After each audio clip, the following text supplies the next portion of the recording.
time at the alfalfa dinner. We did well. I hope we did well, but it was very good. Tremendous people. So what's up? Sir, could you give us an update on where your thinking is right now with Iran? If you have made a final decision on what you want to do? I mean, I certainly can't tell you that, but we do have very big, powerful ships heading in that direction, as you know. I can't tell you. Okay. But I hope they negotiate something that's acceptable. Saudi Arabia, different minister reportedly said that if the U.S. backs off the strike, that will only embolden Iran. What's your reaction to that, sir? Some people think that, some people don't. You can make a negotiated deal that would be satisfactory with no nuclear weapons. They should do that, but I don't know that they will. But they are talking to us, seriously talking to us. What about it? I did. Well, I met with Jeb Bush. I was on Jeb. I think you mean Jeb. No, I introduced him. Nice. He's a good fellow. And he's been very nice to me the last 6 months. I don't know what happened, but he was very nice. We had a good time. Mr. President, on your Fed nominee, Kevin Marshall, why are you willing to wait for Senator Tom Tillis to leave the Senate, essentially, until, if you have to, if Senator Tillis... For Tillis? I didn't say I wouldn't wait, but I mean, he's leaving the Senate for a reason, because what he asked for didn't get done. So it's one of those things. I think he may get Democrat votes too. I think he's so good that he'll probably get Democrat votes. He should.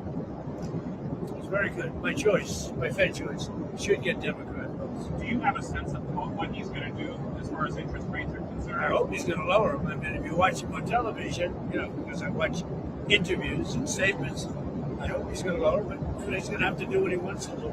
Did he tell you? Did he make any commitments? No commitments. I don't want to do that. I couldn't do that, I guess, if I wanted to. I didn't. I based it on quality. I mean, he's a very high quality person. He should have no trouble getting through. Mr. President, did you make a comment at the dinner about saying that you would sue?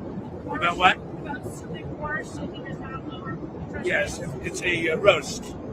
It's a roast. It's a comedy. And I said, of course, it was all comedy. And the more serious note, you're suing the IRS. Talk a little bit about what it's like to be on both sides of a lawsuit. It's very interesting. I have another one where I've virtually won the Mar-a-Lago break-in suit, and I have to work out some kind of a settlement. I'm supposed to work out a settlement with myself because when the FBI broke in, we sued. Before I was president, I sued. And obviously, it was a very good suit, and I have that one, and I have to work out a settlement. Any instructions on how to handle that at all? Well, I think what we'll do is do something for charity. We're thinking about doing something for charity, where I'll give money to charity. We can make it a substantial amount. Nobody would care because it's going to go to numerous, very good charities.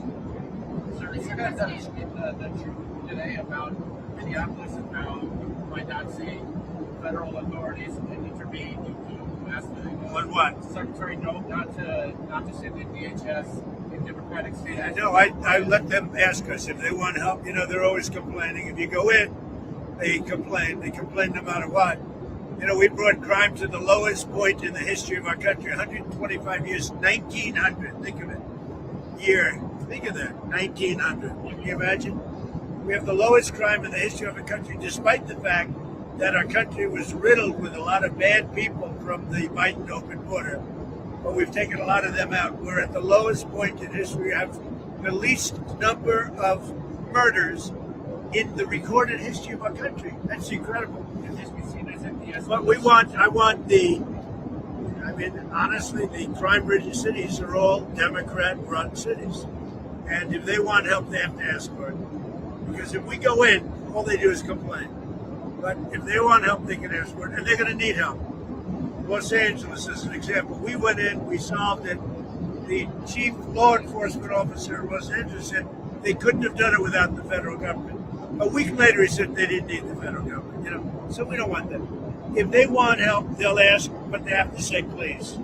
On DHS funding, sir, the Democrats have made 3 demands. They say they want no roving patrols, they want established rules for use of force, and they want masks off. Well, we'll talk about it. It's not appropriate yet. We have to let a little time go by, but we'll talk about it. But You know, we want. I got elected for law enforcement, with the border, for the economy, things I've done a great job with. I mean, when you have the lowest crime rate in the history of our country, recorded in 125 years, to be exact. So I fulfilled so much. We'll have to talk about that over the next 3 or 4 days. Sir, Mr. President, what did you think of the latest release of Epstein files, and do you think your critics will be satisfied with? Well, they should be, because it looked like this guy Wolf, who's a writer, was conspiring with Epstein to do harm to me. And I didn't see it myself, but I was told by some very important people that not only does it absolve me, it's the opposite of what people were hoping, you know, the radical left. That Wolf, who's a third-rate writer, was conspiring with Jeffrey Epstein to hurt me, politically or otherwise. And that came through loud and clear. So we'll probably sue Wolf on that.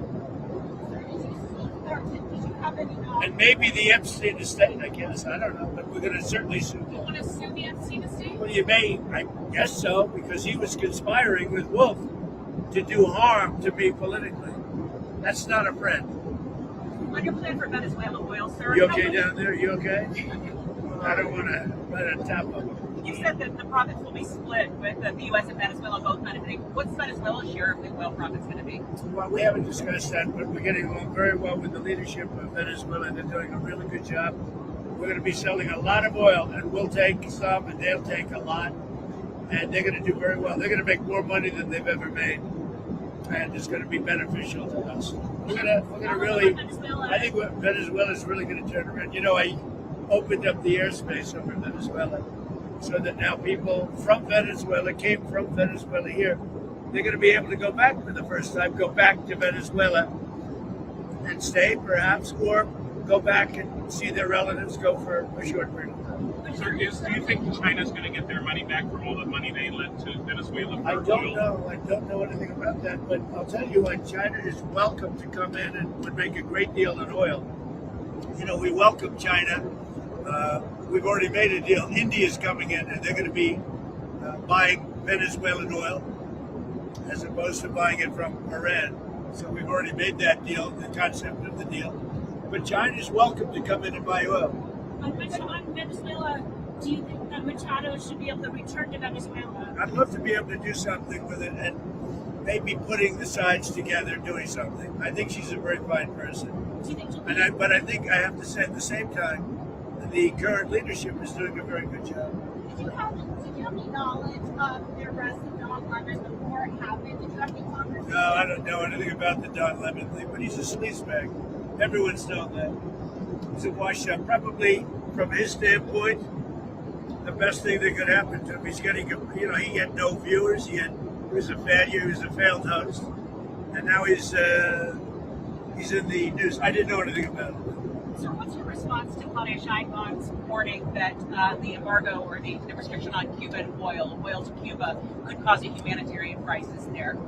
Well, it doesn't have to be humanitarian crisis. I think they probably would come to us and want to make a deal. So Cuba would be free again. They'll come to us, they'll make a deal, but Cuba really got a problem. They have a problem. I know so many people from Cuba. But we have a lot of people in the United States right now that would love to go back to Cuba, and we'd like to work that out. What do you want to see from Cuba? I mean, what do you need to see to make Well, that we'll kind work of a deal? deal. I think we're going to work a deal with Cuba. I think, we'll be kind. We have a situation that's very bad for Cuba. They have no money. They have no oil. Venezuela, they live off Venezuelan money and oil, and none of that's coming now. And then the president of Mexico, President Sheinbaum, was very good. I said, look, we don't want you sending oil there. And she's not sending oil. On your plans for Washington, D.C., sir, the Washington Post reported that you're considering an arch that's 250 feet high. Can you talk a little bit about that and address your critics who say that might be a little bit too large for the space? We're considering an arc. It's like the Arc de Triomphe in Paris. So for 200 years, they've wanted to build an arc. There are 57 cities throughout the world that have them. We're the only major city, Washington, D.C., that doesn't. The circle prior to the bridge, the Arlington Bridge, has been waiting for hundreds of years to have this done. In fact, there are 4 Eagles that got built, but it was interrupted by a thing called the Civil War, and so it never got built. Then they almost built something in 1902, but it never happened. So we have an unbelievable ark that I think will be the most beautiful in the world being built there. It's going to be built there. It's 250 feet. I don't know what the height is. It's just appropriate for the site. We're setting up a committee, and the committee's going to be going over it, but it'll be substantial. I'd like it to be the biggest one of all. We're the biggest, most powerful nation. I'd like it to be the biggest one. And to involve in this charity. It's a very exciting job, actually. They've been waiting for many years, just like the ballroom. For 150 years, they've wanted a ballroom. Now we're going to put up the most beautiful ballroom anywhere in the world, as far as I'm concerned. And I could have built a much bigger one. I didn't want to do that. I wanted it to be in keeping with. I didn't want it to be taller than the White House, etc. So I wanted it to be in keeping. But it's a really beautiful building, done by some of the best architects in the world. The ballroom, likewise, the Ark. I think it's going to be great. We're just setting up a committee now for the Ark. Could the money from the lawsuit that you may settle with yourself go towards paying for that arch or for the ballroom? Well, we hadn't thought of it, but we're going to probably, it's sort of a strange position because I have a lawsuit like the break-in of Mar-a-Lago, and I paid myself that somehow will never look good. So when I had and other people, a lot of outside people said, what a great idea. Because nobody cares how much if it goes to good charities. So you settle by giving charities a lot of money. And I think we're going to do something like that. We're looking to do something like The that. charity be to pay for the ballroom and for the arch? No, I don't think either of those. I'm talking about American Cancer Society. I think they should be probably established charities. On a answer, you had I would say established and respected charities. on a answer, you had threatened those secondary tariffs on countries doing business with Iran. We haven't seen those yet. What are you holding off on? Well, we're going to see. Look, we have a lot of things happening right now with Iran. We have a tremendous lead going in that direction, and they're talking to us. So a lot of things could happen. And the Canada tariffs, sir, that you talked about, are those coming? Well, that was on the airplanes. You're talking about We the know about airplanes. the China deal that they did. If they do a deal with China, yeah, we'll do something very substantial. Because we're going to have a great relationship with China, President Xi, but we don't want China to take over Canada. And if they make the deal that he's looking to make, China will take over Canada. And the first thing they're going to do, end ice hockey. So speaking of China, sir, there was a military purge in that country a week ago. What do you make of that? Well, as far as you're talking about China? Yeah, As far as I'm concerned, there's one boss in China, that's President Xi. That's the person I'm dealing with. are there any concerns about stability or No, with I regard to think Taiwan? I think President Xi is the boss. I watch it very closely, and he's highly respected in China. He's the boss. Can I go back to Cuba for 1 second? Who exactly are you negotiating with on the island? Who's the government representative there you're speaking with? Where? In Cuba. Who are you speaking with? We're starting to talk to Cuba. Yeah, we're starting to. Can you tell us who it Look, is? they need help on a humanitarian basis, and we're starting to talk to Cuba. Don't forget, a lot of people that live in our country are treated very badly by Cuba, and we want them to be. They all voted for me, and we want them to be treated well. We'd like to be able to have them go back to home to their country, which they haven't seen their family, their country for many, many decades. So we'll work that. I'll be able to work that out. Yes. Do you have any update on what's happening with Greenland negotiations? Have you been in contact with Presidents Macron, Starmer, some of those European Are leaders? you talking about on Greenland? Yes. On Greenland? Yeah. We have started a negotiation, and I think it's pretty well agreed to. I mean, they want us to do it. I think it's going to be a good deal for everybody. Very important deal. Actually, from a national security point of view, very, very important deal. I think we're going to make a deal there. Mr. President, back to your post on ICE protests, what did you mean when you said people will suffer an equal or greater consequence? If they do anything bad to our people, they will have to suffer. I'm sorry. If they start spitting in people's faces, punching our people, punching our soldiers, our patriots, they will get taken care of in at least an equal way. They're not going to do that. Like, you see it, the way they treat our people. And I said, you're allowed, if somebody does that, you can do something back. You're not going to stand there and take it. If somebody spits in your face, that will not be a pleasant thing for the person that spits. We're not letting people spit in our soldiers' face as they stand at attention, and they're not allowed to do anything. If they throw bricks at a car, at one of our vehicles, that are very expensive vehicles, they're going to be met with very, very serious force. Sir, do you think it's good having lots of cameras on these kinds of incidents between law enforcement and the people? I think it would help law enforcement, but I'd have to talk to them. I'm going to be talking to them tomorrow. Actually, I think it would help law enforcement. That works both ways. But I think overall, it's 80% in favor of law enforcement. Who are you talking to tomorrow on law enforcement? A lot of people. Well, I'm speaking to Chrissy, I'm speaking to Tom Hoffman, a lot of people. We have it in good shape. And, Minnesota crime is way down because of what we've done. We've taken out thousands of criminals. What we want in Minnesota, we want them to open their jails and give us their criminals, and we're gone. That's all we want. And they're going to have to do it. How are you feeling about Secretary Noakes handling the matters in the last week? Well, she's done great. We have a close border. We've taken out thousands and thousands of killers and murderers and everything else, removed them from our country by the tens of thousands. And we have the crime rate that's the lowest in history. I didn't do the crime rate stats. It just came out yesterday that we have the lowest crime rate in the history of our country.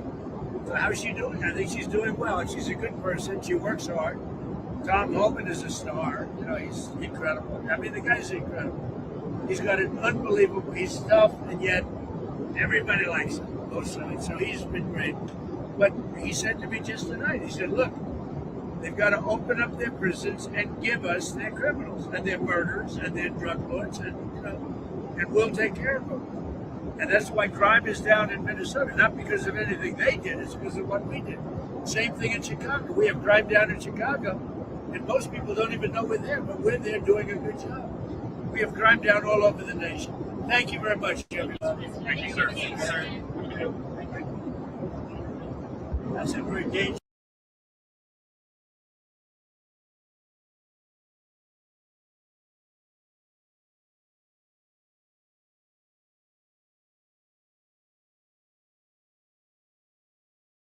Thank you.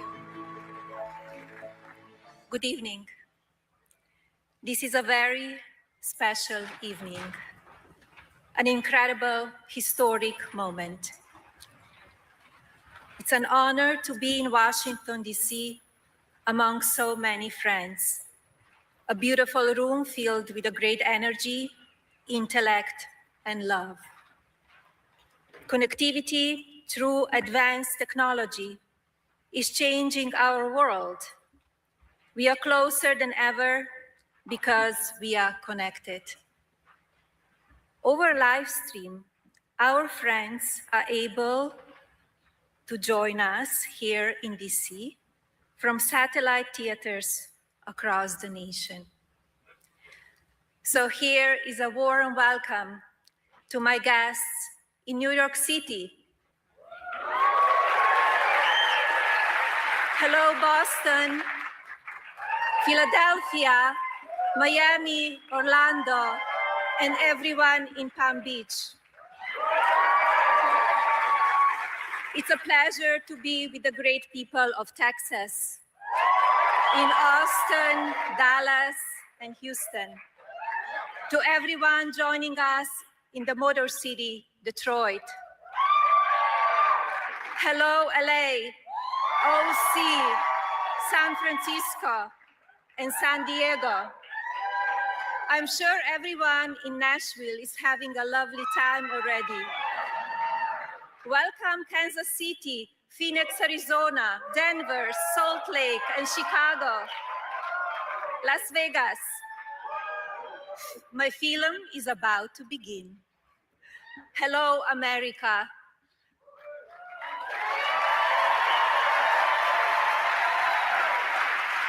Stories endure. They make us more human. Stories embolden individuals, inspire legendary achievements, and build empires. They define who leads. It is, however, the untold story which carries the great significance. I authored the story you're about to experience with purpose, the charm of laughter, the tenderness of transparency, and determination to break new ground. Some have called this a documentary.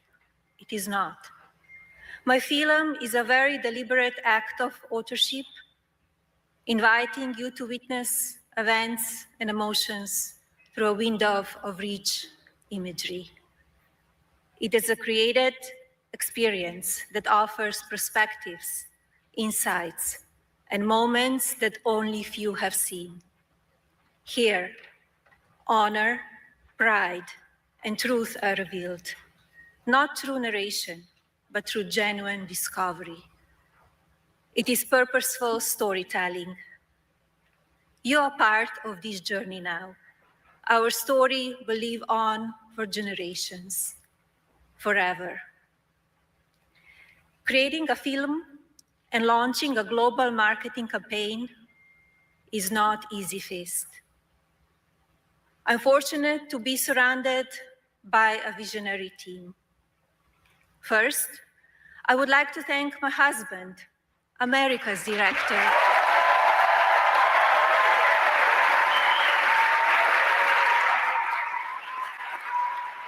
Donald Trump.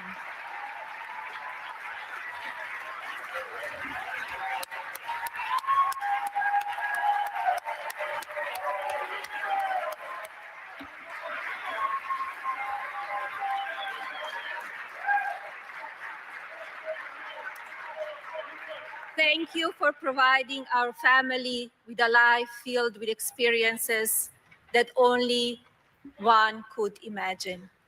To my son Baron, my sister Ines, my father Victor Knaus, and my mother, who is watching down from heaven, your love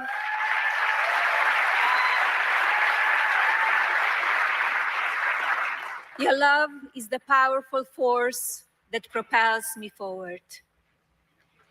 Amazon's team has been inspired from day one, and they continue to work around the clock to bring Melania to families across the globe.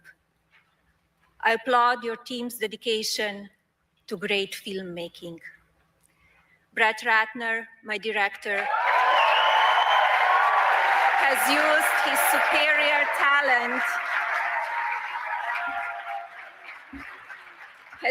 superior talent to redefine the genre of the documentary. He shaped a film with courage and care, one which will continue with generations. You capture our history. Fernando Sulcin, my producer. This movie carries such intention and heart. Congratulations. Your work on Melania will continue to resonate beyond tonight. Mark Beckman. I remember the moment we shaped this groundbreaking idea. Over the years, our collaboration has produced a remarkable body of work, and this achievement stands as a defining milestone among them.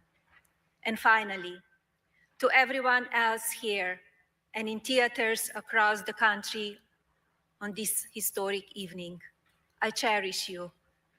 It's an honor to be together for the world premiere of Melania. Enjoy.